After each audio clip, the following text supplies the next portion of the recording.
नमस्कार, अस्सलामु अलैकुम। लाइव हिंदुस्तान पर आप देख रहे हैं वीडियो शो दीन दुनिया। मैं हूं इमरान खान।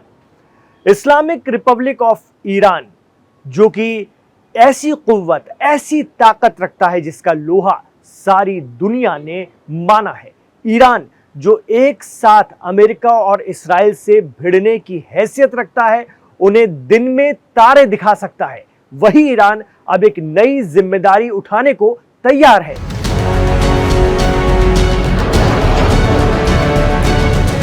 12 दिनों की जंग के दौरान दुनिया ने देखा था ईरान की पासदारान इस्लाम की ताकत, जो इसराइल का कोना कोना धूल धुसरित था और जल रहा था।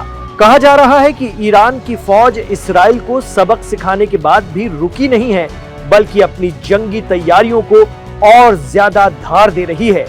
12 दिनों की जंग से सबक लेते हुए ईरान ने उन तमाम पहलुओं पर काम करना शुरू कर दिया जिसमें उसे नुकसान उठाना पड़ा था। ईरान अपनी फौजी सलाहियत को तो निखार ही रहा है, लेकिन सैंक्शंस और अमेरिकी रोक के बावजूद अपने डिप्लोमेटिक मोर्चे पर बहुत तेजी से कामयाबी हासिल करता जा रहा है। जी हां, अब ईरान ने पाकिस्तान और अफगानिस्तान के दरमियान चल रहे संघर्ष को सुलझाने की पेशकश रखी है। ईरानी प्रेसिडेंट ने कहा है कि वो पाकिस्तान और अफगानिस्तान, जो दो इस्लामिक मुल्क हैं, उनके दरमियान सुलह समझौता करा सकता है। ईरान की यह पेशकश ऐसे वक्त में आई है जब तुर्की और कतर इस काम में कामयाब नहीं हो पाए हैं। दोहा के बाद इस्तांबुल में भी बिना किसी नतीजे पर पहुंचे तालिबान और पाकिस्तान के बीच सुलह के रास्ते ब्रेक लग गया, लेकिन ईरान उम्मीद की नई किरण लेकर आया है। और तुर्की ही की तरह ताकतवर मुल्क ईरान ऐसा इसलिए भी करवा सकता है क्योंकि वो पाकिस्तान और अफगानिस्तान दोनों का पड़ोसी है। उसकी दोनों मुल्कों से सरहद मिलती है।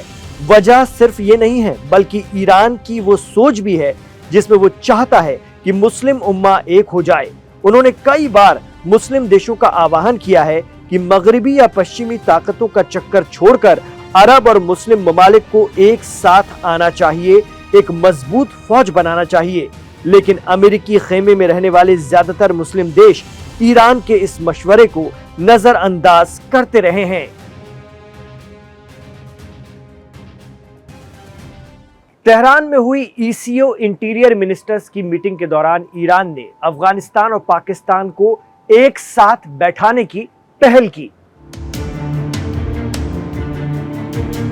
ईरान ने दिखाया कि मुस्लिम मुल्कों के बीच उसकी पकड़ है और सुलह की उसकी काविशों को लोग गंभीरता से लेते हैं।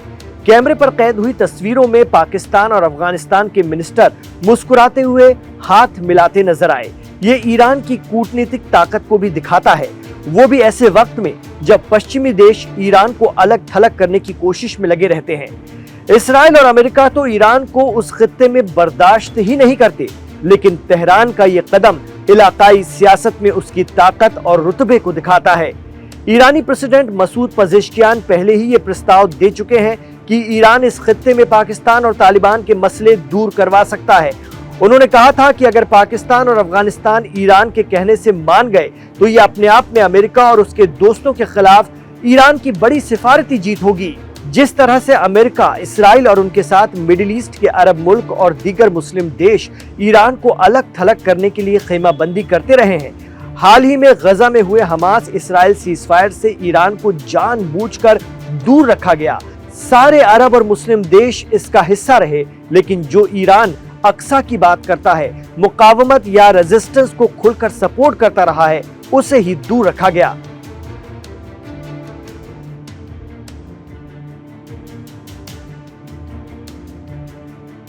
एक्सपर्ट तो कहते भी हैं कि अमेरिका के दबाव में हमास इसराइल सीजफायर भले ही हो गया हो, लेकिन ज्यादा दिनों तक टिकेगा नहीं, क्योंकि इसमें ईरान नहीं था।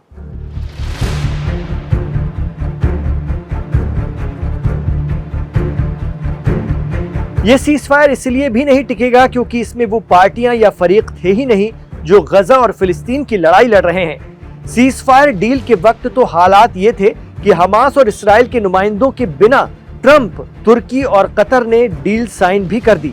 जानकार कहते हैं कि जबकि इस डील में ईरान का रहना बेहद जरूरी था, लेकिन पाकिस्तान और तालिबान जो एक दूसरे के खून के प्यासे हुए जा रहे हैं, उन्हें साथ लाकर ईरान ने फिर मुस्लिम देशों के बीच अपनी हैसियत और जरूरत का इजहार कर दिया है।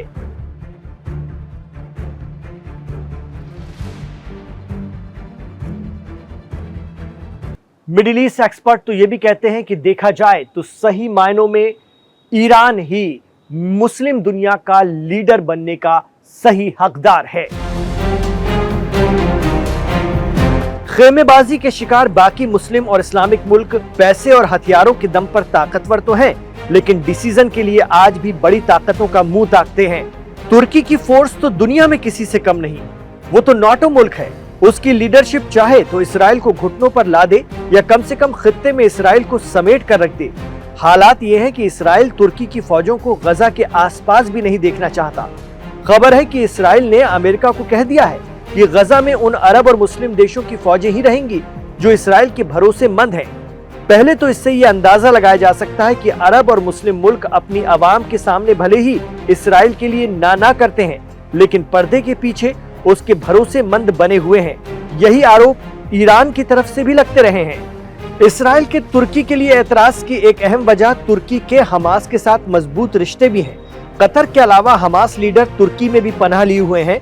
जब इसराइल ने कतर पर अटैक किया था और धमकी दी थी कि जहां जहां हमास के लीडर होंगे वहां वो घुसकर मारेगा, तब एर्दोगान का खून भी खौला था और उन्होंने साफ कह दिया था कि हमें भी यरूशलेम चाहिए। मौजूदा यरूशलेम तो तुर्कों ने बसाया, सल्तनत उस्मानिया ने बसाया।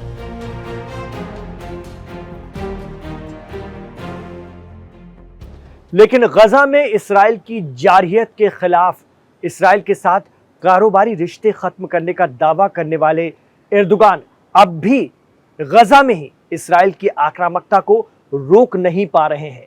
कहा जाता है कि ये काबिलियत या सलाहियत सिर्फ ईरान में है। इसके लिए अगर इच्छा शक्ति किसी देश में है तो वो है ईरान। अगर ईरान और तुर्की की फौजें ही साथ खड़ी हो गईं तो फिलिस्तीन का मसला हल होने में वक्त नहीं लगेगा। पाकिस्तान अफगानिस्तान के लीडर्स की बैठक में पजेश्कियान बोल चुके हैं कि आज हम मुस्लिम देशों को इकट्ठा होकर अपने दुश्मनों के खिलाफ एक दूजे के साथ खड़ा होना पड़ेगा। ये बहुत जरूरी हो गया है। अब इस पर अमल कितना होगा ये तो देखने वाली बात होगी। आप क्या सोचते हैं हमें कमेंट बॉक्स पर जरूर बताएं।